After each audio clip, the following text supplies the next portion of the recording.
Bonsoir, bienvenue à tous. Merci de nous retrouver pour ce nouveau numéro d'Éco-Sud, l'émission consacrée à l'économie de chez nous, du Sud, avec une spéciale high-tech et terroir, de la French Tech au vin et à la vigne, et puis du Salon des plages au Living Lab. Vous allez faire un grand voyage avec nous pendant les minutes qui suivent, avec notre premier invité Jérôme Vidal qui est là. Bonjour. Bonjour. Vous êtes le président du syndicat de promotion du cru communal Saint-Georges-d'Orc. Voilà, tout exactement. Ça. Voilà, vous aimez les dénominations un peu longues. Hein. Voilà, mais bon, on va réduire la dénomination plus tard pour que ce soit bien clair. Voilà, au niveau commercial. On va en parler, bien sûr. Vous êtes en ce moment sur Vinisud, qui se déroule à Montpellier pendant 3 jours, qui se termine ce mercredi. En face de vous, nous avons Philippe Naoum, président de Novae LR. C'est l'association qui regroupe les entreprises de high-tech, du numérique de Montpellier, de l'agglomération et d'autour, et puis de la région d'ailleurs, Novae LR.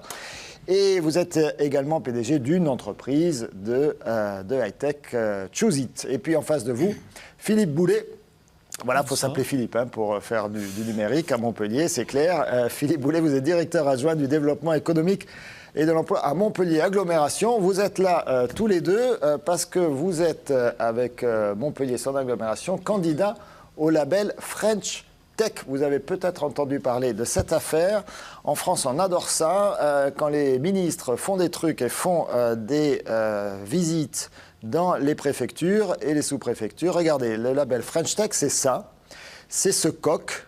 Je vais vous faire réagir là-dessus tout de suite, messieurs. Alors ça, c'est la mascotte de French Tech. Je vous donne le texte du ministère.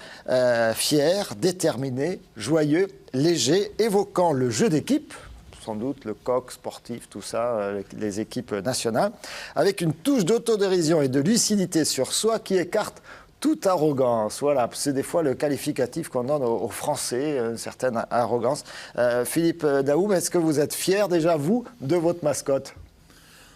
Oui, moi je l'ai adopté de suite. En fait, c'est vrai que, sans reprendre la description précise, c'était important de ne pas faire les fanfarons, dans le sens où nous avons un petit retard.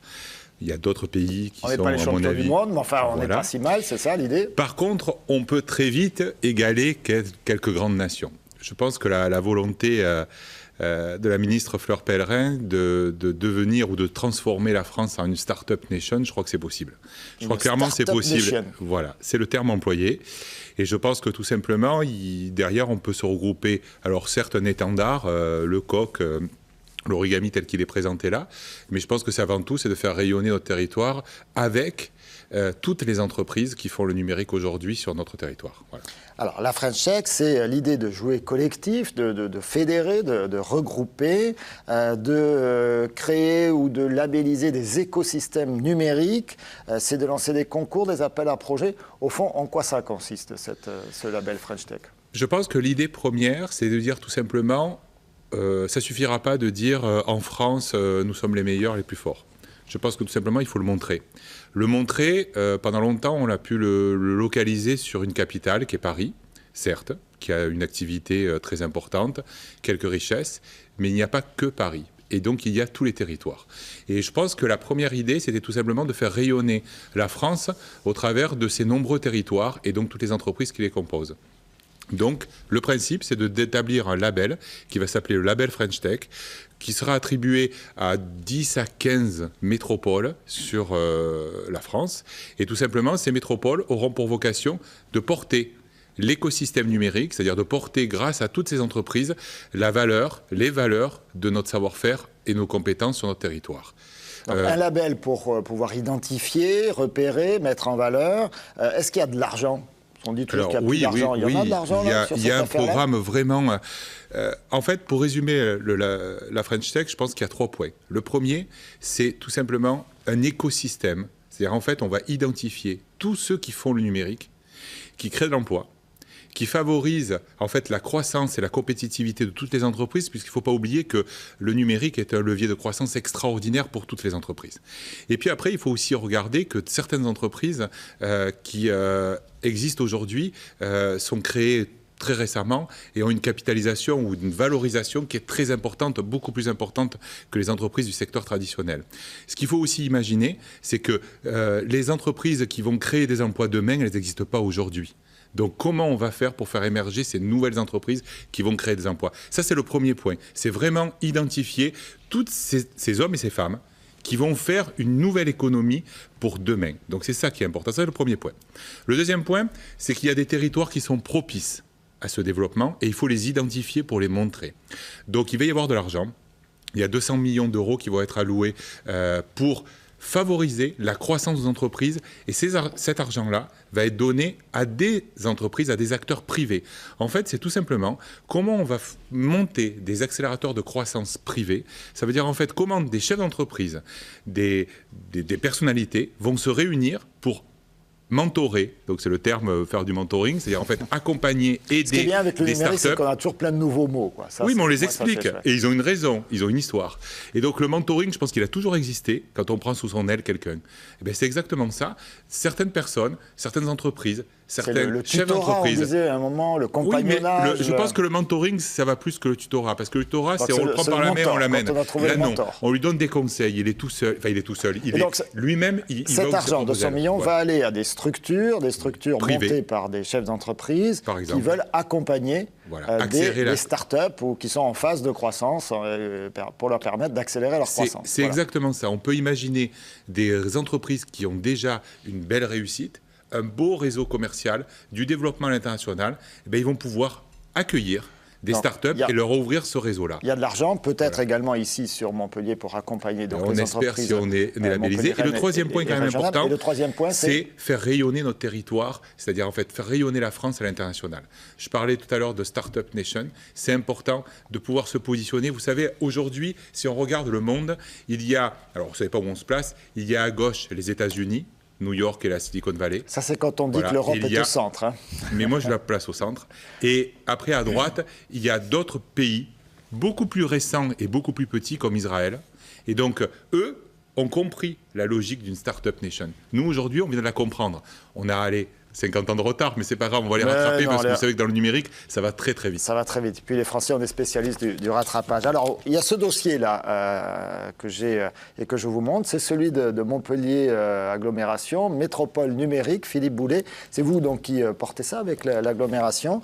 Vous voulez absolument, c'est impératif que Montpellier fasse partie de ces 10 ou 15 sites en France qui vont être labellisés French Tech. Sinon, on est mort là. Tout à fait. C'est une réelle opportunité pour le territoire montpelliérain de se mettre en valeur. C'est un véritable catalyseur, en fait, la French Tech des initiatives. Et au-delà des financements, c'est bien une dynamique collective que cela peut générer. Donc, effectivement, le numérique à Montpellier, j'ai envie de dire, c'est pas nouveau. On a une histoire là-dessus. Cette histoire, elle commence il y a quasiment 50 ans avec l'implantation d'IBM. Cette histoire qui est toujours là. Hein. Qui est toujours là. C'est à peu près 1000 emplois aujourd'hui. Ensuite, en 87, c'est Capalpha, première pépinière labellisée par l'Europe au niveau donc européen. Puis, ça s'accélère, implantation de Dell en 93, création de multiples startups, ce qui nous amène au prix du meilleur incubateur en 2007. Et ça continue. Donc il y a vraiment un historique fort, il y a un écosystème qui est pertinent, qui est dynamique. Combien d'emplois actuellement aujourd'hui? 7500 emplois sur à peu près 1100 entreprises. Ce qui est également extrêmement intéressant, c'est de constater la dynamique de cet emploi. Parce qu'un nombre... Et avec certaines entreprises qui ont déjà atteint des tailles assez intéressantes. Qui ont atteint des tailles critiques. 50, IBM, on est à près de 1000 emplois ouais. sur le territoire. Et puis des startups qui sont extrêmement créatives en matière d'emploi. En moyenne, sur les startups du numérique, on a un taux de croissance de 40% d'emplois par an. Donc, et sur le territoire de l'agglomération, ce nombre d'emplois de 7500, il évolue constamment entre 5 et 6% par an en termes de croissance. Donc il y a un vrai enjeu en matière de création d'emplois, mais qui ne se limite pas au numérique. Parce que le numérique, en plus d'être un secteur en forte croissance, c'est un secteur transversal. Donc on peut irriguer toute l'économie, que ce soit les secteurs technologiques, on imagine bien, la santé. On en parlera tout à l'heure d'ailleurs. Les secteurs traditionnels. Les économies traditionnelles, ouais. Un viticulteur qui veut se projeter à l'international, il a besoin de pouvoir s'appuyer sur une base numérique forte et pertinente. Et en fait, pour nous, le numérique, c'est doublement intéressant parce qu'on va toucher toute l'économie et on peut construire toute une nouvelle politique de développement économique. Vous êtes confiant sur ce dossier? Les réponses, c'est quand? Bon, il y a un peu la politique au milieu, donc le gouvernement va attendre après les élections, c'est ça? Oui, c'est un processus qui est technique et qui est long.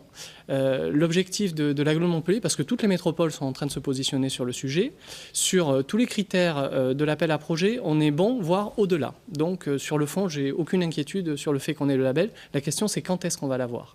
Et notre ambition, c'est d'être parmi les premiers à l'avoir. Donc, comme toutes les métropoles se positionnent, il faut qu'on soit plus rapide, plus agile et qu'on joue groupé. C'est l'enjeu des prochaines semaines. Aujourd'hui, on est en train de rédiger. On va soumettre très rapidement au ministère notre candidature.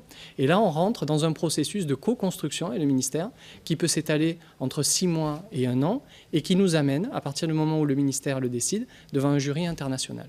Donc notre souhait, c'est d'aller le plus vite devant ce jury international pour être dans le premier wagon des métropoles labellisées. Philippe Naou, vous êtes confiant? Oui, alors... Est-ce qu'on peut imaginer aujourd'hui en France que Montpellier ne fasse pas partie des French Tech? En tout cas, moi, je l'imagine absolument pas. En tout cas, non, je pense pas. Aujourd'hui, pour avoir, je dirais, un regard, alors j'essaye le plus objectif possible sur d'autres métropoles. Il y a vraiment une vraie histoire à Montpellier et son agglomération par rapport au numérique. Certes, l'implantation d'IBM, de Dell aussi, il faut peut-être le rappeler aussi. Et je pense que la grande force de Montpellier, c'est depuis des années, c'est la présence des grands groupes, ce maillage qu'il peut y avoir avec des start-up, vraiment des jeunes créateurs d'entreprises à fort potentiel qui justement se frottent. On aime bien trouver des nouveaux termes et j'adore celui-là parce qu'au sein du numérique, il n'a jamais autant représenté l'humain. C'est-à-dire en fait comment il peut y avoir des belles rencontres et pour créer de belles histoires entre des grands groupes et des start-up. Ça, c'est un des points très forts depuis des années. Et surtout, la présence du public et du privé.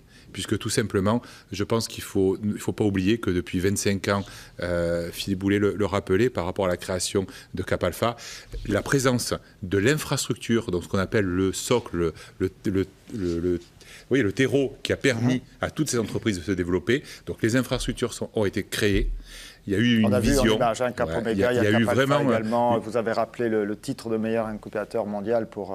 Tout à fait. Il y a eu une vision dès le début de mettre en place les infrastructures. Je pense qu'on peut la saluer. Et aujourd'hui, elle perdure et on voit les résultats, surtout en termes de taux de pérennité, parce qu'il y a le nombre d'entreprises qui se créent. Il y a les croissances en termes d'emploi et surtout la pérennité des entreprises au bout de 5 ans. Ça aussi, c'est important. Et là, c'est significatif. Philippe Boulet, une dernière question. C'est Montpellier, son agglo, Nîmes, parce que j'aurai un reportage tout à l'heure tout à fait intéressant à Nîmes. Nîmes, par exemple, peut faire partie du label French Tech associé à Montpellier, où ils doivent monter leur propre dossier. Quid d'Alès et de l'école des mines, où il y a beaucoup de choses qui se passent. Comment ça se passe là? Non, je crois qu'on n'a pas intérêt à multiplier les candidatures sur le territoire, tout simplement parce que le ministère a dit qu'il y aurait 15 métropoles labellisées en France. Donc si on en met 5 sur le Languedoc, on est à peu près sûr de minimiser nos chances. Et l'écosystème ne se limite pas à Montpellier, il est bien plus large et c'est bien ça la logique aussi métropolitaine, chère à notre président, qui peut être portée par Montpellier. Donc aujourd'hui, on est en contact avec des entreprises alésiennes, des entreprises du Lunélois, etc. Alors, je vous ai promis une émission high-tech et terroir, mais regardez, on a également beaucoup de tourisme dans la région. Elles se sont développées ces dernières années les fameuses plages privées. Il y en avait beaucoup du côté de la Côte d'Azur. Ils ont toujours des plages privées, ils n'ont plus beaucoup de plages. Chez nous, on a les deux, en Languedoc-Roussillon. Et à la Grande Motte, chaque année en février, il y a le Salon des plages, 5e édition, 5e année en tout cas. La problématique, c'est répondre justement à cette problématique des plages aménagées, avec donc une offre en matière de mobilier, d'alimentation et également un service pour les demandeurs d'emploi. On va écouter Sébastien Sanchez, c'est un des organisateurs de ce salon qui prépare l'été au cœur de l'hiver. On l'écoute. Le Salon des plages a été créé il y a 5 ans, initialement pour répondre aux problématiques des propriétaires de plages aménagées. On s'est développé maintenant vers un axe hôtellerie-restauration. On se positionne maintenant comme le salon d'avant-saison dans le sud de la France. On va intéresser les propriétaires de plages aménagées, de camping, d'hôtels, de restaurants qui vont venir trouver sur le salon en fait les réponses à leurs problématiques de saison. et les innovations pour se démarquer du voisin également. On a des innovations à tous les niveaux, des innovations au niveau mobilier par exemple, où vous allez avoir des parasols qui ne s'enlèvent pas, qui ne s'envolent pas avec le vent, qui sont flexibles entre guillemets. Vous avez des innovations alimentaires que vous pouvez retrouver sur certains stands. Vous avez des innovations œnologiques avec par exemple un domaine viticole qui présente un nouveau vin effervescent de couleur bleue ou de couleur rose. On essaie vraiment de proposer aux visiteurs un large panel d'exposants et de produits ou de services pour que tout le monde trouve les réponses à toutes ces problématiques. Jérôme Vidal, vous étiez à Vénissieux, vous ne pouvez pas être partout, vous n'étiez pas au Salon des plages. Non, et puis on ne fait pas de vin pétillant bleu ou orange ou vert, non, pas du tout. Nous, on reste dans la traditionnelle, on va dire. Voilà, donc pas de vin bleu sur le cru communal de Saint-Georges-d'Orc. Oui. Mais enfin, et je pense qu'on boit aussi du vin avec des couleurs normales sur les plages aménagées. C'est très bien. Rouge, blanc, rosé. Voilà, le Salon international des plages, c'était jusqu'à aujourd'hui à la Grande Motte. Alors, on se tourne vers vous, Jérôme Vidal. Oui. Les vins de Saint-Georges-d'Orc, en quelques mots, 600 hectares, 15 000 hectos par an, 5 communes, vraiment, c'est l'approche périphérie de Montpellier. Il y a toujours le caveau, d'ailleurs, sur Montpellier même, là, quand on va sur la route de l'Odéo, qu'on appelle la Selle-Neuve. Voilà, à Selle-Neuve, 18 caves particulières, une cave coopérative. Et puis, donc, vous faites partie de l'AOC Coteaux du Languedoc. Mais, alors, c'est là que vous allez nous expliquer, parce qu'au moment où on nous explique qu'il faut une marque mondiale, Sud de France, etc., et vous êtes dans la délimitation parcellaire pour un cru communal, mais encore. C'est assez compliqué, je veux dire. Nous, ça fait un moment qu'on nous le dit, on l'entend, on va dire, on le rabâche bien sûr à tout le monde, puisqu'avant de faire, comment on appelle ça, un cru, il faut quand même consulter tout le monde, tous les 5 villages, et expliquer que par rapport à 60 ans en arrière, c'est pas la même façon de travailler, c'est pas les mêmes terres qu'on a gardées. On prend des grandes terres, on va dire, comme ce plateau, on le sépare en 3, tout est Languedoc, et on va sortir des terres les meilleures de la base, on va les sortir pour me faire des grès de Montpellier. Jusque-là, ça va, une grande délimitation. On refait une délimitation parcellaire. Et à l'intérieur de ces grès de Montpellier, on va sortir des belles terres les plus jolies pour faire le Saint-Georges. Donc, automatiquement, si on prend 100 hectares, je vais avoir 50 hectares. Je fais approximativement, on va dire. 50 hectares de Languedoc, 30 hectares de grès et 20 hectares de Saint-Georges. Ça fait comme une pyramide. Et bien sûr, automatiquement, la qualité monte et le prix aussi. Je ne veux pas non plus vous cacher ça, ça serait... Voilà, c'est l'objectif, bien sûr, économique, c'est monter la qualité pour pouvoir monter la valeur de son produit. C'est-à-dire que vous pourrez trouver à l'intérieur du terroir de Saint-Georges tout un panel de vins qui peut partir des vins de Pays d'Oc, des collines de l'Amour, monter en Languedoc, grès de Montpellier, en communal, et tout ça dans une valeur de prix pour chaque événement de la vie, j'allais dire, que ce soit des... Donc l'idée, c'est vraiment de faire des produits de plus en plus pointus, voilà. Avec la reconnaissance au niveau des territoires, des terroirs, les délimitations physiques concrètes, pour pouvoir valoriser encore mieux sur les marchés. Est-ce que ça marche? Par exemple, vous êtes depuis 3 jours à Vénissieux, est-ce qu'il y a un retour commercial sur ce travail? Il y a un retour commercial qui se fait de plus en plus, bien sûr. Si un jour, si vous revenez à Vénissieux ou n'importe quel salon, faites un genre de dégustation sur le même, on va dire, terroir. Et à ces conditions, vous allez comprendre ce que veulent vraiment l'INAO, bien sûr, parce que c'est eux qui nous... L'Institution nationale des appellations d'origine. C'est eux qui nous maîtrisent, nous dirigent et nous acceptent nos demandes, en fait. Et si vous prenez n'importe quel terroir comme Saint-Georges, vous allez goûter des vins qui, comme ils sont tous issus des mêmes terres avec les mêmes racines, vont avoir un goût qui va être, on va dire... pareil pour 50%, 45-50%. Seulement, après, reste à la pâte du vigneron qui mettra plus de mauvaise, moins de grenache, sa sauce à lui, sa vinification. Mais on est obligé de refaire un cahier des charges. Et c'est vrai que là, vu on était 12 domaines à se présenter sous la bannière de Saint-Georges, eh bien, on voit que quand même, quand on arrive à la communale, on a quand même un très bon résultat qui se fait ressentir. Et le grand événement qu'on a fait cette année, c'est de faire déguster les millésimes 2013 en Saint-Georges.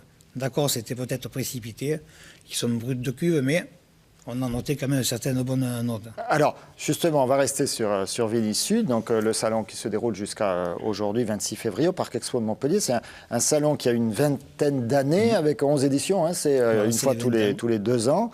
Plus de 1600 exposants, quand même, des 33 000 visiteurs attendus, donc beaucoup d'acheteurs, hein, vous confirmez, il y avait beaucoup de monde, notamment hier et aujourd'hui.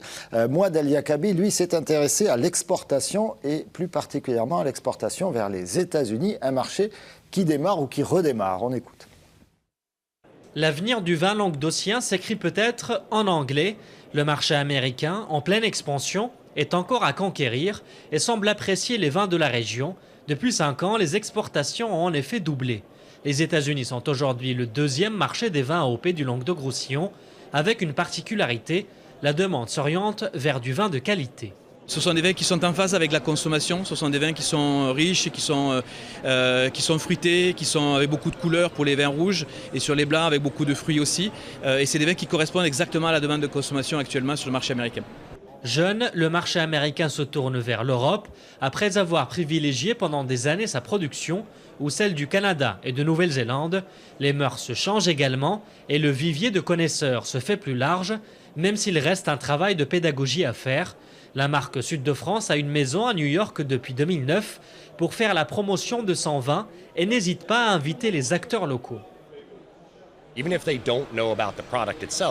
Même si les Américains ne connaissent pas le produit lui-même, ils savent que s'il est français, et c'est valable pour l'alimentaire ou pour le vin, il est le produit d'un patrimoine, qu'il est de qualité, donc c'est plus facile de le faire adopter par rapport à un autre produit venant d'autre part dans le monde.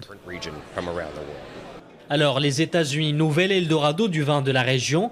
Dans chaque ruée vers l'or, il y a un pionnier. Samuel Guibert en est un, présent sur le marché américain depuis bientôt 20 ans. Son vin est aujourd'hui distribué dans 32 États du pays. Mais pour une success story comme celle-ci, il faut en vouloir. Si vous ne parlez pas anglais, les États-Unis, c'est impossible. Si vous n'êtes pas prêt à payer votre personne, c'est-à-dire à y passer presque un mois dans l'année, voire plus. Moi, j'y passe 6 mois, donc et je pourrais y passer toute l'année. Ça sera difficile. Si vous êtes prêt à dire, voilà, les États-Unis, c'est mon objectif, j'y passe du temps, je pense qu'il y a de très forts potentiels. Le chiffre d'affaires des exportations a atteint cette année les 59 millions d'euros et les spécialistes tablent sur une croissance à 2 chiffres pour l'année prochaine. Voilà, il y a des marchés à conquérir pour la high-tech, mais on l'a compris également pour nos économies traditionnelles. Vous, l'export, c'est plutôt la Chine et l'Europe, hein, l'Amérique. Voilà. Vous allez y retravailler. On en reste dans la high-tech. Vous allez voir avec notre coup de cœur. On fait un tour du côté de Nîmes, le coup de cœur.